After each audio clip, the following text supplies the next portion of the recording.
Right now, without thinking about it, you're holding your phone in one specific hand. You didn't choose that hand this morning. You've never chosen it. It was decided for you before you could even talk. About 9 out of 10 people on Earth are right-handed. That number hasn't moved much in thousands of years across every culture, every continent, every era. But the real reason behind it is far stranger than some people just are. So why does your body insist on one hand over the other? The answer starts inside your skull before you were even born.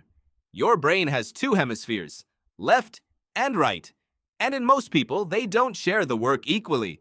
For around 90% of humans, the left hemisphere takes charge of language. It also tends to take charge of fine motor control. Since the left hemisphere controls the right side of the body, that wiring shows up as a dominant right hand. This isn't something you learned.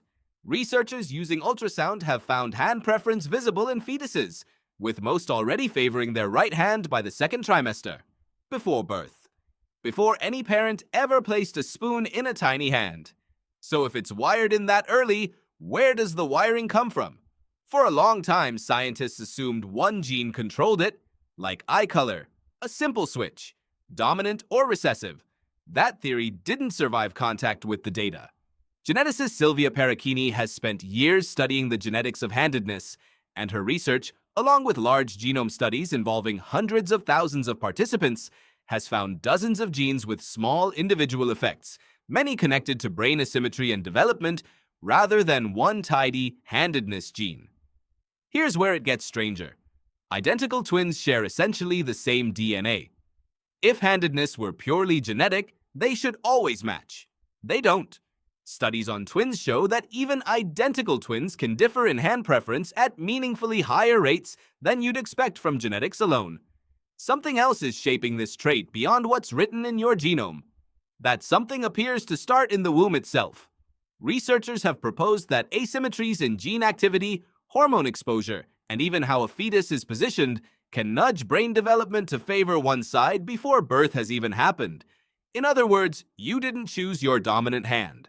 Your environment didn't choose it either, not in any meaningful sense.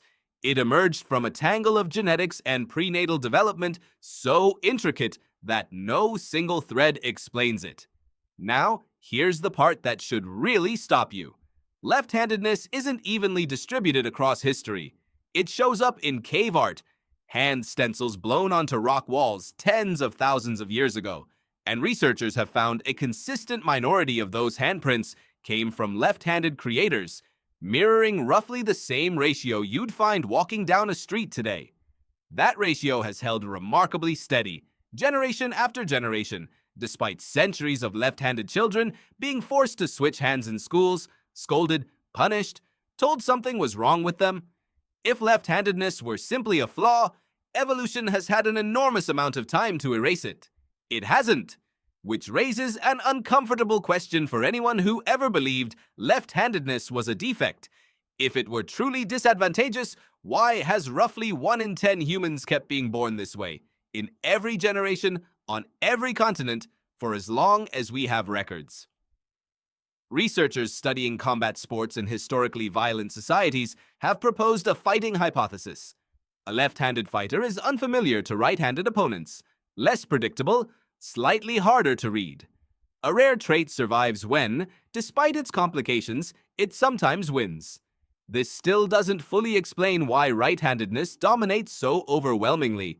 Most researchers now think it has more to do with the deep evolutionary link between hand dominance and language, two systems that may have co-evolved in the left hemisphere over millions of years, with handedness emerging almost as a side effect of how human brains organize themselves to speak.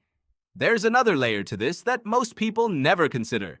Humans aren't the only animals with a dominant side. Researchers studying chimpanzees, gorillas, and even some species of frogs and toads have found individual hand or limb preferences in many animals. But here's the key difference. In most other species, that preference splits roughly down the middle. Half favor one side, half favor the other. Humans are the outlier. No other species shows a population-wide skew this lopsided toward one side. Something about the human brain, likely tangled up with language and tool use, pushed an entire species toward a 9-to-1 split that no close relative shares. And once that skew existed, the world itself started being built around it.